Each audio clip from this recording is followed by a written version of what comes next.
ബഹുമാനികൾ. അപ്പോൾ കുളിപ്പിക്കേണ്ട ചെറിയ രൂപവും വലിയ രൂപവും നമ്മൾ സംസാരിച്ചു. ഇനിയിപ്പോൾ എന്താ ചെയ്യേണ്ടതെന്ന് ഒന്ന് പരിശീലിക്കാൻ ഒരു മയ്യത്തിനെ കിട്ടണം അല്ലേ? പരിശീലിക്കാൻ ഒരു മയ്യത്തിനെ കിട്ടിയാൽ നല്ല പ്രാക്ടീസ് ചെയ്ത് നോക്കാം. അതാണ് ആ ഇൽമ്, കേട്ട ഇൽമ് അത് പ്രവർത്തിക്കാൻ അതാരും നോക്കണ്ട. നമ്മളെ പെരയിൽ തന്നെ ആയിക്കോട്ടെ. പെരയിലൊരാൾ മരണപ്പെട്ട് കഴിഞ്ഞാൽ പുറത്തുനിന്ന് ഒരാൾ കുളിപ്പിക്കാൻ വരാൻ വേണ്ടി കാത്തുക്കരുത്. അത് അന്തസ്സാ, അത് വലിയ അന്തസ്സാ.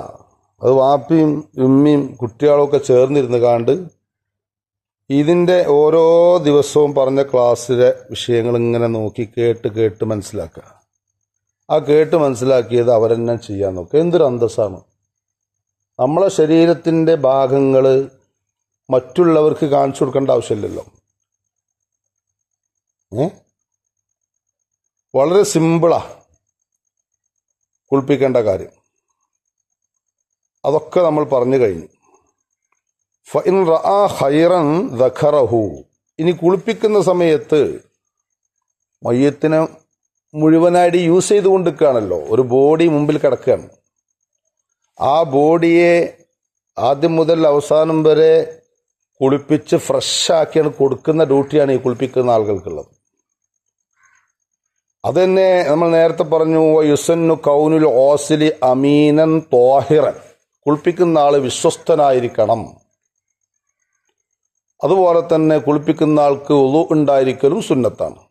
കുളിപ്പിക്കുന്ന ആൾക്ക് ഉളു ഉണ്ടായിരിക്കൽ സുന്നത്താണ്. മയ്യത്തിന് ഉളു ചെയ്ത് കൊടുത്തു, മയ്യത്തിൻ്റെ ഉളുവിൻ്റെ പൂർണ്ണത കഴിഞ്ഞു. ഇനി മയ്യത്തിൻ്റെ ദേഹത്തിൽ നിന്നും വല്ല മൂത്രോ വല്ല മലോ പോന്നുകണമെങ്കിൽ ആ ഉളു മുറിയൊന്നുമില്ല. മയ്യത്തിൻ്റെ ഉളു മുറിയൂല. മയ്യത്തിനെ കുളിപ്പിക്കുന്നവൻ്റെ ഉളു ആണ് മുറിയ. അത് മുറിയാതിരിക്കാൻ നമ്മളെ കയ്യിൽ എന്തുണ്ട്? ശീലക്കഷ്ണമുണ്ട്, അല്ലെങ്കിൽ ഗ്ലൗസ് ഉണ്ട്. അപ്പോൾ മയ്യത്തിൻ്റെ ഔറത്തിൻ്റെ ഭാഗങ്ങളിലൊക്കെ നമ്മൾ എന്ത് ചെയ്യുക? നോക്കാതെയാണ് വരയ്ക്കുന്നത്. നോക്കാൻ നോ പെർമിഷൻ. ഔറത്തിലേക്ക് ഒരിക്കലും നോക്കാൻ പാടില്ല. ഔറത്തല്ലാത്ത ഭാഗത്തിലേക്ക് തന്നെ നോക്കുന്നത് നല്ലതല്ല എന്നാ. അപ്പൊ ശരീരത്തിൽ മൊത്തം എന്തുണ്ട്? മയ്യത്തിന്റെ മേത്ത് എന്തുണ്ട്? കമീസ് ഉണ്ട്. ആ കമീസ് നമ്മൾ ഉണ്ടാക്കാനും പഠിച്ചു, അതെങ്ങനെ ഉണ്ടാക്കേണ്ടതെന്നും പഠിച്ചു. അത് ഇട്ട് കൊടുത്തിട്ട് അതിൻ്റെ ഉള്ളിൽ കൂടെയാണ് കൈ കൊണ്ട് ഇങ്ങനെ പോകേണ്ടത്. അല്ലാതെ മേത്തൊരു കഷ്ണം തുണിയില്ലാതെ മയ്യത്തിനെ കുളിപ്പിക്കുന്നത് നല്ലതല്ല. എന്തെല്ലാം കുളിപ്പരൻ്റെ ഉള്ളിലേക്ക് ഒന്ന് പോയി നോക്കിയാ? നിങ്ങളാരും പോയി നോക്കിയണോ? നിങ്ങൾ പോയിക്കണോ? നിങ്ങൾ പോയിട്ടില്ല. കുഞ്ഞാനെയൊക്കെ പോയിക്കണോ? പോകരുത് കേട്ടോ, മരിച്ചോളം പോകരുത്. പോയി നോക്കുകൊണ്ട്, ഒന്ന് പോയി നോക്കുകൊണ്ടു. എന്താണ് ഇവിടുത്തെ ഹാല്? നോട്ടക്കാരൻ വേണം. നമ്മളെ ക്ലാസ് മുഴുവനും കേട്ട സുബൈ ജമാഅത്തിന് കൃത്യമായി വരുന്ന നല്ല നല്ല മുഅ്മിനീങ്ങളായ ആളുകളാ നമ്മളൊക്കെ. അല്ലാഹു തആല നല്ലവരെ കൂട്ടർ ഉൾപ്പെടുത്തട്ടെ. അപ്പോൾ ഒന്ന് മേൽനോട്ടത്തിന് ഒരാൾ പോയി നോക്കുക, എന്താ അവിടെ കാട്ടുന്നത്. ഈ കൂട്ടത്തിൽപ്പെട്ട നിങ്ങളൊക്കെ ഇതിൽപ്പെട്ട ആളുകളാണ്, നാദിരീങ്ങളാണ്. ആ മേൽനോട്ടത്തിൽ പോയി നോക്കിയിട്ട് അവിടെ എന്താണ് അവിടെ ചെയ്യുന്നത്, ഈ പറയപ്പെട്ടതിന് വിരുദ്ധമായി വല്ലതുണ്ടോ ഒന്ന് പോയി നോക്കുക. ഉസ്താദ് വിട്ടാണ് പറഞ്ഞാൽ മതി, ഞാനിവിടുത്തെ നോട്ടക്കാരനാണ്, ഞാനിവിടുത്തെ നാദിറാണ് എന്നൊക്കെ പറഞ്ഞിട്ട് നോക്കി വെക്കുക. അല്ലെങ്കിൽ മോശമാണ്. ഇനി നമ്മൾ കുളിപ്പിക്കുന്ന നേരത്ത് മയ്യത്തിൽ നിന്ന് വല്ല ഹൈറുകളും കണ്ടാൽ അത് പറയണോ പറയണ്ടേ എന്നാ ചർച്ച. ദക്കറഹു, അത് പറയണം. കുളിപ്പിക്കുന്ന നേരത്ത് വല്ല ഹൈറുകളും കണ്ടാന്ന് പറഞ്ഞാൽ ചിലപ്പോൾ നല്ല മനുഷ്യനാണെങ്കിൽ ആ മനുഷ്യനിൽ നിന്ന് നല്ല സുഗന്ധങ്ങൾ ഇങ്ങനെ വരുന്നുണ്ടാവും. മുഅ്മിനീങ്ങളായ മനുഷ്യന്മാരുടെ അടയാളങ്ങൾ ഒരുപാട് പറയുന്നുണ്ട്. കുളിപ്പിക്കാൻ അതിൻ്റെ ഉള്ളിൽ കയറിയപ്പോൾ എന്തൊരു സുഗന്ധ, അടിച്ചു വീശ. നമ്മൾ സങ്കല്പിക്കുക, അവിടെ അത് പുറത്തേക്ക് വന്നുകാണ്ട് പറയാം. ഔ ഷർറൻ, അല്ലെങ്കിൽ ഷെറിനെ കണ്ടാൽ, എന്തെങ്കിലും വല്ല മോശത്തരാണ് കണ്ടത്, ഖതമഹു, അത് മറച്ചു വെക്കുക, മുണ്ടിപ്പോകരുത്. അവിടെ ചെറിയൊരു ചർച്ച ഉണ്ട്. ഷെറിനെ കണ്ടാൽ മറച്ചു വെക്കണം എന്ന് പറഞ്ഞു കൊടുത്ത് ഒരു ബിദഅത്തുകാരന്റെ മയ്യത്ത് ഔട്ടിക്കോളി. ബിദഅത്തുകാരൻ എന്ന് പറഞ്ഞാൽ മനസ്സിലായില്ലേ? നമ്മളൊക്കാരാ? നമ്മള് സുന്നികളാ. ബിദഅത്തുകാരൻ എന്ന് പറഞ്ഞാൽ മനസ്സിലായില്ലേ? വഴിക്കടവങ്ങാടിയിൽ പള്ളിയില്ലേ? ഇപ്പുറത്തൊരു പള്ളി.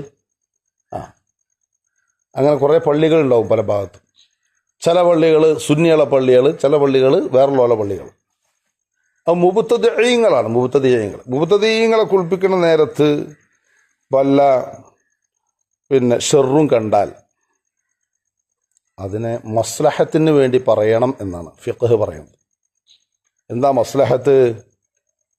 അത് ആ പാർട്ടിയിലേക്ക് ആളുകൾ പോകരുത്. ഇവിടെ തന്നെ പറയുന്നുണ്ട്, ഫഇൻ റഅ മിൻ മുബ്തദിഇൻ, മുബ്തദിആയ മനുഷ്യരിൽ നിന്ന്, പുത്തനാശയക്കാരിൽ നിന്ന് മയ്യത്ത് കുളിപ്പിക്കുന്ന നേരത്ത് വല്ല ഷർറും കണ്ടാൽ, മോശത്തരവും കണ്ടാൽ, അല്ലെങ്കിൽ ഖൈറിനെ കണ്ടാൽ കതമഹു, അത് പരസ്യപ്പെടുത്തേണ്ട, പുറത്തുപോയി പറയണ്ട. കാരണം ഓൻ ഖുർആനിന്റെ ആയത്ത് ഓതിയിട്ട് ഹദീസ് ഓതിയിട്ട് ജനങ്ങളെ ദീനിൽ നിന്ന് വഴിതെറ്റിപ്പിക്കുന്ന പണിയാണുള്ളത്. അതുകൊണ്ട് ഓനിലേക്കെന്ന് വല്ല ഖൈറും കണ്ടാൽ അത് മറച്ചു വെക്കണം. ഔ ഷർറൻ, അല്ലെങ്കിൽ ഷർറിനെ കണ്ടാൽ ദക്കറഹു, അത് പറയണം. എന്തിനു വേണ്ടിയിട്ട്? ലിതബ്ഈദിന്നാസി, ജനങ്ങൾ ദൂരത്താകാൻ വേണ്ടിയിട്ട്, അൻ ബിദ്അത്തിഹി, അവന്റെ ആദർശത്തിൽ നിന്ന് ജനങ്ങൾ എന്താവണം? ദൂരത്താവണം. ഓന്റെ ആദർശത്തിന്റെ പിന്നുകൂടെ പോയി കഴിഞ്ഞാൽ ശരിയാവൂല. അതുകൊണ്ട് അവന്റെ ഷർറിനെ കണ്ടാൽ എന്ത് ചെയ്യണം? പറയണം. എന്നാൽ പഠിച്ചു പോയാൽ മതി. പുത്തനാശയക്കാരൻ ആൾ ശരിയല്ല, പുത്തനാശയക്കാരനോട് ബന്ധപ്പെടാൻ പാടില്ല എന്നൊക്കെ അതിൻ്റെ നിന്ന് കിട്ടും. അല്ലാഹു സുബ്ഹാനഹു വ തആല ഖൈർ നമ്മുടെ ജീവിതത്തിൽ ഉണ്ടാക്കി തീർക്കുമാറാവട്ടെ. നമ്മൾ മരിച്ചാലും നമ്മളെ പറ്റിയിട്ട് ഖൈറുകൾ ഇങ്ങനെ, ഇഹ്സാനുകൾ ഇങ്ങനെ പറയാനുള്ളതായ നന്മകൾ ജീവിതത്തിൽ ഉണ്ടാക്കിയെടുക്കാൻ അല്ലാഹു തൗഫീഖ് ചെയ്യുമാറാവട്ടെ. അപ്പം ഇൻഷാ അല്ലാഹ് നല്ല രൂപത്തിൽ നമ്മൾ കഫൻ ചെയ്യാൻ വേണ്ടി പോവാം. കുളിപ്പിക്കൽ കഴിഞ്ഞു, ഇനി തക്ഫീനാണ്, കഫൻ ചെയ്യലാണ്. കഫൻ പുട തയ്യാറാക്കണം, പൊതിയേണ്ട പോലെ പൊതിയണം.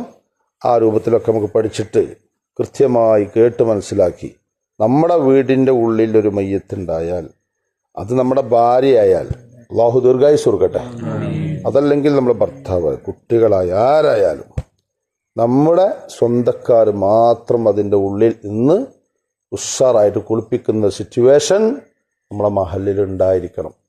ഓരോ വീട്ടിലും ഒരു ഇൻഷാ അല്ലാഹ് പറഞ്ഞാൽ അത് പാസ്സാക്കാണ്. അതങ്ങനെ തന്നെയാണ്. അല്ലാഹു തആല തൗഫീഖ് ചെയ്യട്ടെ.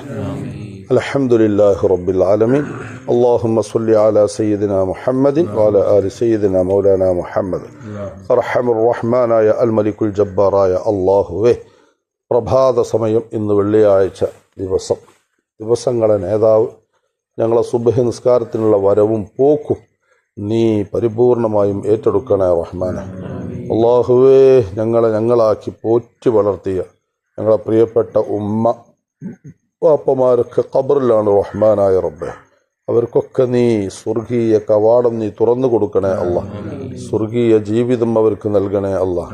അവരെ ഖബറിന്റെ ഉള്ളറയിൽ നീ നല്ല പ്രകാശം ഇട്ട് കൊടുക്കണേ അല്ലാഹ്. വിശാലതയുള്ള വീടാക്കി മാറ്റണേ അല്ലാഹ്. ഖിയാമത്ത് നാൾ വരെ കിടക്കേണ്ട വീടാണ് ഖബർ. ആ ഖബർ വിശാലതയുള്ള സന്തോഷമുള്ള വീടാക്കി മാറ്റി കൊടുക്കണേ അല്ലാഹ്. അതുപോലെ തന്നെ ഞങ്ങളുടെ പള്ളിയുടെ ചുറ്റുഭാഗത്തന്തി ഉറങ്ങുന്ന മുഴുവൻ മയ്യത്തുകൾക്കും നീ മഗ്ഫിറത്ത് നൽകണേ അല്ലാഹ്. സാധുക്കളായ ഞങ്ങളുടെ ചെറുതും വലുതുമായ തെറ്റുകുറ്റങ്ങൾ നീ വിട്ടുപുറത്ത് മാപ്പാക്കി തരണേ അല്ലാഹ്. ഞങ്ങളുടെ മക്കൾക്ക് നീ ഖൈറുകൾ നൽകണേ അല്ലാഹ്. പേരമക്കൾക്ക് മരുമക്കൾക്ക് ഖൈറുകൾ നൽകണേ അല്ലാഹ്. അല്ലാഹുവേ, ആരെയും ദുനിയാവിലിട്ട് വഷളാക്കല്ല അല്ലാഹ്. ഗർഭിണികളായ സഹോദരിമാർക്ക് ഖൈറായ പ്രസവം നൽകണേ അല്ലാഹ്. അംഗവൈകല്യങ്ങളില്ലാത്ത മക്കളെ നൽകണേ അല്ലാഹ്. രോഗങ്ങളൊക്കെ ശിഫയാക്കി തരണേ അല്ലാഹ്. കച്ചവടങ്ങളിൽ ബറക്കത്ത് ചെയ്യണേ അല്ലാഹ്. കൃഷികളിൽ ബറക്കത്ത് ചെയ്യണേ അല്ലാഹ്. അപകട രോഗങ്ങളോ അപകട മരണങ്ങളോ നൽകല്ല അല്ലാ. റഹ്മാനായ റബ്ബെ, കടങ്ങളൊക്കെ വീട്ടി തരണേ അല്ലാ. എല്ലാ മുറാദുകളും ഹാസിലാക്കി തരണേ അല്ലാ. ബിഹഖ് സയ്യിദിന മുസ്തഫ മുഹമ്മദിൻ സ്വല്ലല്ലാഹു അലൈഹി വസല്ലം. ഗൾഫിലേക്ക് പുറപ്പെട്ട മക്കൾക്ക്, മരുമക്കൾക്ക്, പേരമക്കൾക്ക് എല്ലാവർക്കും ഹൈറായ ജോലി നൽകണേ അല്ലാ. വിവാഹപ്രായം എത്തി നിൽക്കുന്ന ആണ് പെണ്ണുങ്ങൾക്ക് ഹൈറായ ഇണകളെ നൽകണേ അല്ലാ. ആഖിബത്ത് നന്നാക്കി തരണേ അല്ലാ. ربنا تقبل منا إنك أنت السميع العليم وتب علينا إنك أنت التواب الرحيم آمين برحمتك يا أرحم الراحمين. صلى الله تعالى وسلم على خير خلقه سيدنا محمد وآله وصحبه أجمعين. سبحان ربك رب العزة عما يصفون وسلام على المرسلين والحمد لله رب العالمين. تقبل الله. السلام عليكم ورحمة الله.